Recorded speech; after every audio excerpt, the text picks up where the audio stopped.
First up, keep an eye on Tech Mahindra, where RBI over the weekend has notified that the FI investment limit in this company has been raised to 45% from the earlier 35%, and the FI holding at the end of September stood at about 32.59%, and also the promoter holding in this company stands at about 36.5%. So keep an eye on this one. Also, Bharti Airtel and Idea will be the two stocks in focus, where Bharti Airtel has raised the international calling rates by about 80%.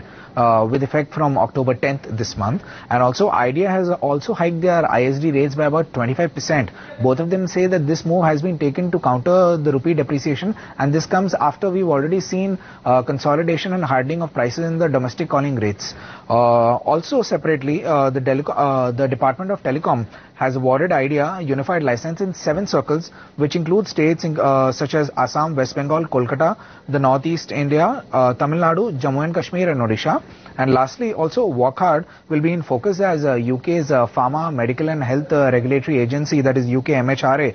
has in an exchange notice said that it has withdrawn the previously issued Good Manufacturing Practices Certificate, which was issued to the company's Chikalthana facility, and has given a restricted Good Manufacturing Practice Certificate, which is basically will enable them to continue the manufacturing and also the quality control testing in the restricted time period. So it will be able to manufacture and supply medicines to UK for the remaining short-term period. Tata Motors, ICICI Bank and Unitech were the 3 stocks among others which were buzzing in trade. Tata Motors was in top gear and it continued its winning run for the 4th straight day, going on to hit fresh lifetime high on the bourses. It has continued its rally after the international subsidiary Jaguar Land Rover posted the best ever September retail sales number, crossing the mark of 43,000 units, implying a volume growth of 17% year on year, and that comes at a time when other global auto majors have been seeing a slump in the sales. So it was this optimism that drove the stock to be the top gainer on the BSE Auto Index, where the buying momentum was spurred by the highest volume action over the last 1 week.